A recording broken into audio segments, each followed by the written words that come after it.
National Football League picks, championship weekend.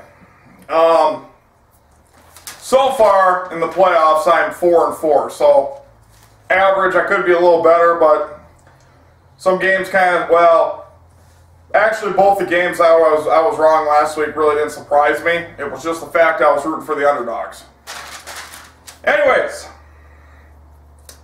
championship round, we got two games both on Sunday, one at 3 and one at 6:30, I believe. Forgive me, I can't remember. But something like that, you get what I mean. So first off, we're going to start in the AFC Championship game. That's the first game televised. Now we have the Denver Broncos at home against the New England Patriots, and currently the Denver Broncos are getting 6 points. Now I can make this video a minute long easily, but I want to go into depth of my picks and why, since it's the playoffs. Peyton Manning in the playoffs scares me.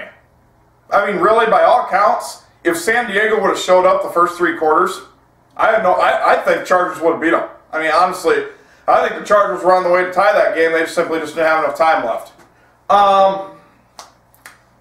Now you're going up against Tom Brady, who we all know is capable of putting up 40, 50 points week in and week out, but then again, so is Peyton Manning. That's why I think this is going to be a high-scoring game, because let's face reality, I don't think either defense of these teams is really good. With Denver at home, they're obviously got the advantage, but it all depends on if Peyton Manning shows up. If Peyton Manning shows up, and we all know, look, I got nothing against Peyton Manning or Tom Brady. I think they're the best quarterbacks to ever play the game, to be honest with you. But Tom Brady's got a way better postseason record than Peyton Manning does, and he's got a way better playoff record. My parents just said the same thing twice, but yeah. So Tom Brady against Peyton Manning. This is going to be a really high-scoring game. I see this game. Neither defense is going to be able to stop the other quarterback, and I think Denver Broncos win this game. I think they win this game 45-40. I think it's going to be a really high-scoring, competitive game. I think we're going to see a lot of touchdowns thrown by both quarterbacks. But it all depends on who shows up. And that's why, me picking Denver, I'm a little nervous, because we all know that Peyton Manning, when he shows up, he can beast like no other. But if he gets in that playoff slump, it's over. So, take out the Broncos, 45-40. Broncos win this game, in my opinion. Now, our second game of the week is the most talked about game. Seattle is at home, getting 3.5 points against the San Francisco 49ers. Now, listen. Everybody thinks I hate the Seahawks. No, I don't. You know why I say the shit I do about the Seattle Seahawks? Because their fans get so ass hurt, it is funny. They're worse than the Viking fans, actually. And believe me, the Viking fans are bad. But that doesn't mean Seattle ain't a good football team, because they are. However, anybody that knows football is going to listen to me before they start commenting and arguing with me. They're going to know exactly what I'm talking about.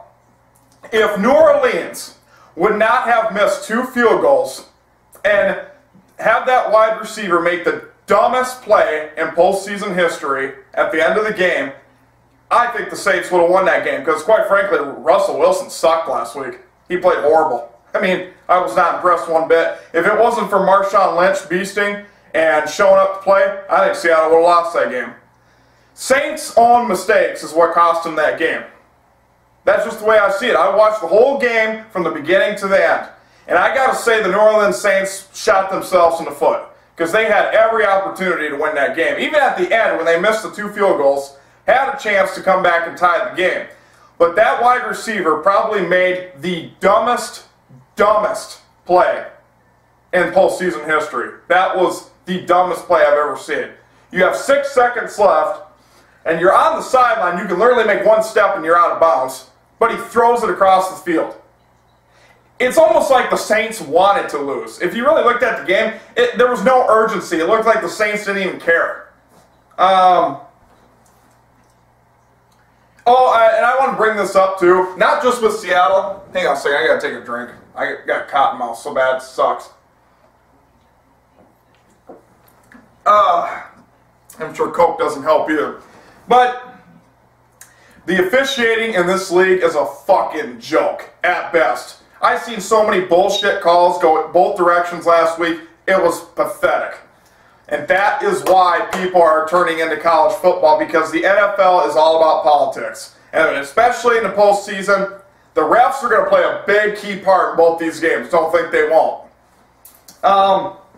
So, that being said, with all that set aside, New Orleans shot themselves in the foot last week. I don't believe Seattle took advantage of New Orleans' mistakes. New Orleans' mistakes is what cost them that game.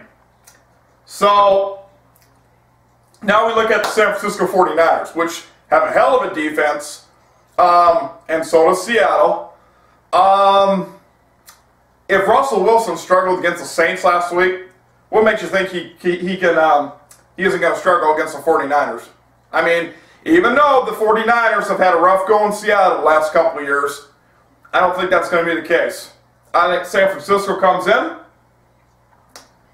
The only defeat I see San Francisco having is that crowd noise, but I think they're NFL professionals. They can tune that out.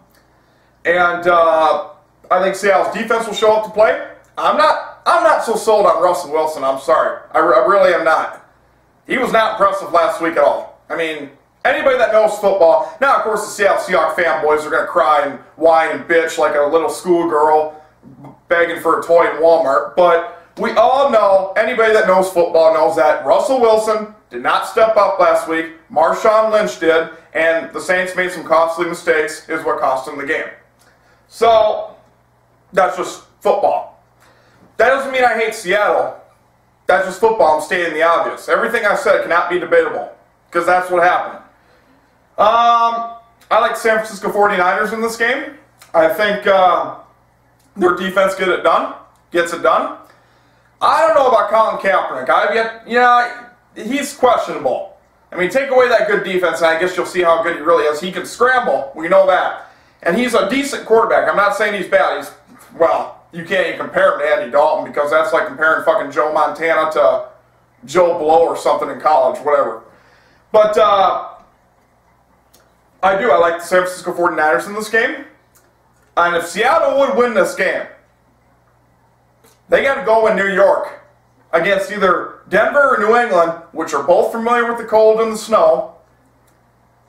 I think Seattle's going to have trouble in the Super Bowl. Even if they do win this game, I think they're going to have trouble. I really do. So, that being said, I like the 49ers to win this game 20-16. I like it to be a low-scoring game. Both defenses very competitive. And I think this is a game where simply whoever turns the ball over is going to lose the game. Even just one turnover is going to decide the game in this, because it's going to be so close. So I like San Francisco 49ers to go in Seattle and shock them and get a win. 20-16.